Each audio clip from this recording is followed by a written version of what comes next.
Chers amis résistants, bonjour. Aujourd'hui, je voudrais vous parler démographie. Oui, parce que c'est un sujet important. C'est un sujet aussi interdit. Mais vous savez, ici, dans ces chroniques, on parle surtout de questions interdites que vous n'entendrez pas sur BFM, sur LCI ou je ne sais quel média ou dans les journaux formatés qui appartiennent aux milliardaires et qui vous diffusent ce qu'il faut penser. La bombe démographique, c'est pas pour demain. Elle a déjà éclaté. Il est déjà presque trop tard. Et je vais vous le démontrer. On vous parle beaucoup du climat, de la décarbonation, parce que le capitalisme y a trouvé des occasions de profit nouveaux. On lance des industries nouvelles, on va défricher des forêts, on va artificialiser des espaces de prairies en y implantant force panneaux photovoltaïques et ailleurs des éoliennes et autre chose. Tout ça, c'est évidemment pour produire de l'argent, des profits à certaines firmes. Mais ce qu'on ne vous dit pas, c'est que malheureusement, la question du climat, qui est très grave, n'est pas la seule.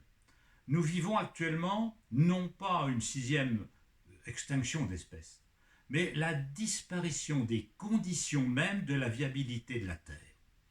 Les sols sont artificialisés sur la planète. C'est pas moi qui le dis, ce sont les scientifiques. 20% des sols sont actuellement artificialisés, stérilisés par les activités humaines. Les deux tiers des mammifères ont disparu en quelques années. Les amphibiens, les reptiles disparaissent aussi. Oh, certains me diront c'est pas grave. On va vivre dans un monde de béton, d'acier et de verre, totalement artificialisé, mais on aura des écrans et peut-être même des électrodes dans la tête, grâce à M. Elon Musk, qui nous feront vivre dans des forêts imaginaires, dans un métavers paradisiaque. C'est ça que nous voulons? Eh bien, je dis non.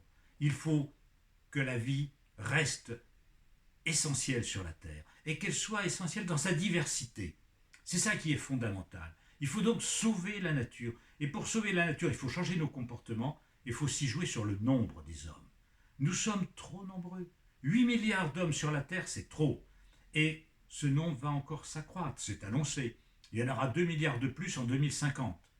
Alors c'est vrai qu'en Europe du Nord, en Europe et en Amérique du Nord, le taux de fécondité a baissé. Il est actuellement de 1,64 enfants à peu près par femme. Dans le monde, il est autour de 2,1. En Amérique du Sud, il est de 2,4. Mais c'est l'Afrique qui pose un grand défi, et notamment l'Afrique subtropicale.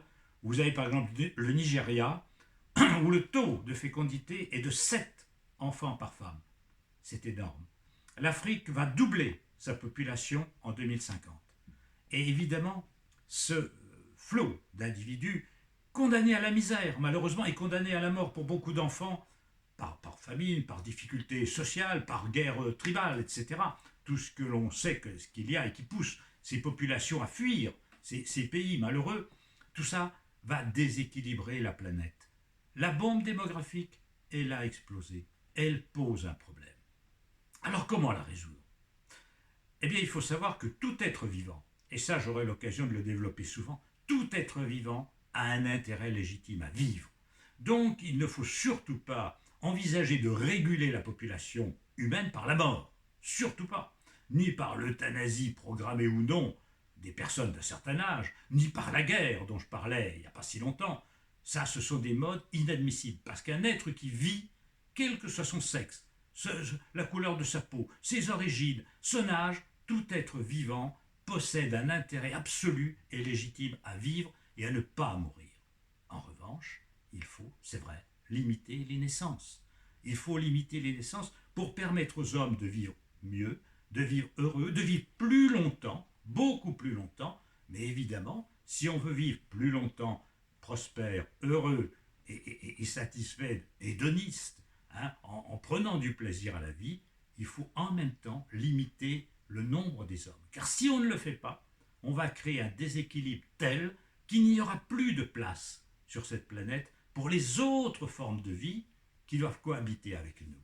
Voilà, il est fondamental de permettre à des espèces qui peuplent la planète et qui l'embellissent de rester là. Et les hommes, par leurs activités, sont en train de compromettre cette diversité de la vie, et ça, c'est un problème qui me paraît moralement important. Je crois que si notre espèce était condamnée à faire disparaître toutes les autres formes de vie, elle serait une impasse évolutive. Elle se condamnerait elle-même. C'est-à-dire que l'aventure de la vie, sous la forme d'Homo sapiens, pourrait s'arrêter. Parce que c'est ça la grande question. Quel est le dessein de la vie? Pourquoi est-ce qu'il y a la vie sur Terre? Eh bien, on peut se dire que c'est tout simplement pour améliorer la vie. Et peut-être pour essayer de vaincre les maladies, la vieillesse peut-être, vaincre la vieillesse et vaincre la mort, c'est-à-dire rendre l'homme à la fois tout-puissant, à condition qu'il soit totalement bon. Et ça, c'est peut-être le grand dessein de la vie. Mais ce grand dessein de la vie passe par une réconciliation de l'homme avec le vivant et non par le comportement qu'il a actuellement, qui est un comportement déprédateur. Or, ceux qui mènent le monde le mènent à sa perte. On voit les hommes les plus riches du monde être complètement absurdes. J'entends un des premiers milliardaires, M. Musk pour le nommer, qui veut conquérir l'espace. C'est-à-dire que, non satisfait déjà de détruire, d'artificialiser la planète, d'artificialiser les sols, d'acidifier les océans, de créer un continent de plastique au milieu du Pacifique, il veut polluer l'espace de milliers de satellites pour permettre aux gens d'avoir Internet haut débit dans les avions. Quelle perspective! Comment peut-on être niais, sot et méchant à ce point-là? Ne pas comprendre que tout ça c'est absurde, qu'on mène le monde à sa perte et qu'on ne réglera rien comme cela. C'est pas ça. L'important, voyez-vous, c'est d'apprendre comment améliorer la vie des gens. C'est ça la question qu'on peut se poser. Comment rendre les gens plus heureux? Et pour les rendre plus heureux, il faut limiter le nombre des humains sur Terre pour ne pas créer de déséquilibre. Parce qu'enfin, on vit plus heureux dans des pays, même vieillissants, comme notre vieille Europe, qu'au Nigeria. Hein? Qu'est-ce que vous préférez? Le Nigeria et ses 7 enfants par femme, dont beaucoup ne connaîtront que la misère et qui devront fuir dans des conditions épouvantables?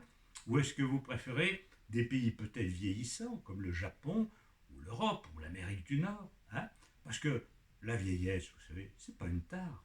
C'est pas une tare. Pour peu que la médecine, la science sache gérer les pathologies et sache aussi que l'homme a une valeur par lui-même, quel que soit son âge.